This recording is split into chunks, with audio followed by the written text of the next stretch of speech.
আসসালামু আলাইকুম। আজকে স্পেশাল একটা পরোটা বানিয়ে দেখাবো। আর সেটা হচ্ছে লাচ্ছা পরোটা বা অনেক লেয়ার যুক্ত পরোটা। প্রতিদিন আমরা যে বাসায় রুটি পরোটা বানাই সেই ডো দিয়ে কিন্তু খুব সহজে বানিয়ে নিতে পারবেন এই লাচ্ছা পরোটা। আর এই লাচ্ছা পরোটাগুলো ডাল, ভাজি, মাংস সবকিছুর সঙ্গে খেতে ভীষণ মজার হয়। বাচ্চারা তো এগুলো এমনি এমনি খেয়ে নেবে, এটা খেতে এতটা ভালো লাগে। পরোটা বানানোর জন্য এখানে নিয়েছি 2 কাপ আটা, দিয়ে দিচ্ছি হাফ চা চামচ লবণ বা পরিমাণ মতো লবণ, আর দিয়ে দিলাম 1 চামচ চিনি, 1 টেবিল চামচ সয়াবিন তেল। এখন এই সবকিছু একসঙ্গে ভালো করে মেখে নিব। মেখে নেওয়ার পরে এখানে নিয়েছি নরমাল তাপমাত্রায় থাকা পানি, অল্প অল্প পানি দিয়ে মেখে নিব।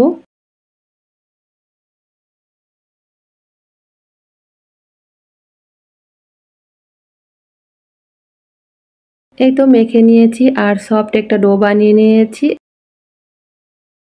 এখন উপরে একটু হালকা তেল দিয়ে এটাকে আমি রেস্টে রাখবো 10 মিনিটের জন্য। এখানে একটা বাটিতে নিয়েছি 3 টেবিল চামচ সয়াবিন তেল আর 1 টেবিল চামচ কর্নফ্লাওয়ার। এটাকে একটু মিশিয়ে নিব। 10 মিনিট পরে ফিরে আসছি। ডোটা অনেকটা সফট হয়ে গিয়েছে, আর একটু মথে নিব।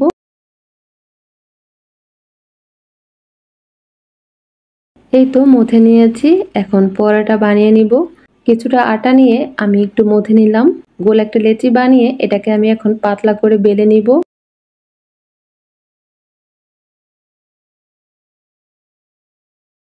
এটা যত বড় করে বেলতে পারেন তত লেয়ার বেশি হবে, তাই আমি অনেক বড় করে বেলে নিয়েছি। আর রুটিটা যে গোলই হতে হবে এমন কিন্তু না। আমি তেল আর কর্নফ্লাওয়ার দিয়ে যে মিশ্রণটা তৈরি করে রেখেছিলাম রুটির উপর মিশ্রণটা দিয়ে দিয়েছি ভালো করে।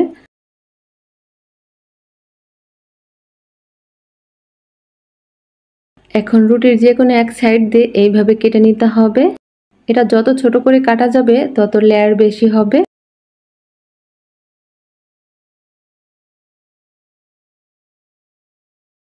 এই তো পুরো রুটিটাই কেটে নিয়েছি। এখন এভাবে সাইড দিয়ে তুলে নিব। এই যে 2 সাইড দিয়েই সবগুলো লেয়ার এক জায়গায় করে নিয়েছি। এখন হাত দিয়ে এইভাবে আস্তে আস্তে টেনে টেনে এটাকে আরেকটু বড় করে নিব। তারপরে এইভাবে পেঁচিয়ে নিব।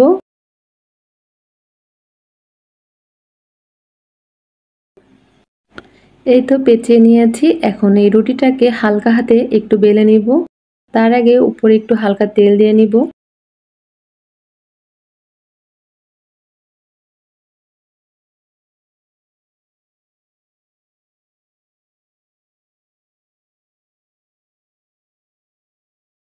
এই তো বেলে নিয়েছি।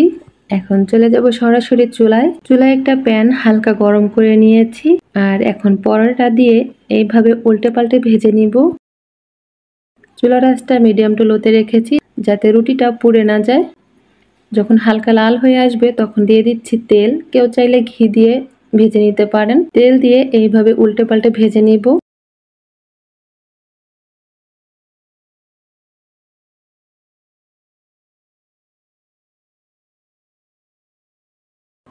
আপনাদের বোঝার জন্য আমি দেখাচ্ছি যে একটা পরোটায় কতগুলো লেয়ার হয়েছে। দেখেন এই যে অনেক লেয়ার হয়েছে। তার কারণ একটাই, আমি রুটিটা অনেক বড় করে বেলেছি আর অনেকগুলো লেয়ার হয়েছে তার জন্য। এই তো পরোটা ভেজে নিয়েছি। এখন চুলার উপর থেকে নামিয়ে নিব আর বাকিগুলো আমি ভেজে নিব। এই তো বাকিগুলোও আমি একটা একটা করে ভেজে নিয়েছি। আর এগুলোতেও অনেক লেয়ার হয়েছে। আর এই যে যেটা আমি লেয়ার খুলে ফেলছি সেটা দেখতেই পারছেন কতটা লোভনীয় লাগছে। একদম হোটেলের মতো এই পরোটাগুলো হয়েছে। একটা খেলে আরো একটা খেতে মন চাইবে। এই যে আমি আর একটা পরোটার লেয়ার গুলো খুলে দেখাচ্ছি যে এটা কতটা লেয়ার হয়েছে, দেখেই বুঝতে পারছেন। আর এগুলো খেতেও খুব মজার হয়েছে। রেগুলার আমরা বাসায় যে রুটি পরোটা বানাই সেই ডো দিয়ে কিন্তু একটু অন্যভাবে এইভাবে পরোটাগুলো বানাতে পারেন। রেসিপিটি ভালো লাগলে অবশ্যই একবার বাসায় তৈরি করবেন। আশা করি সবার কাছে খেতে ভালো লাগবে।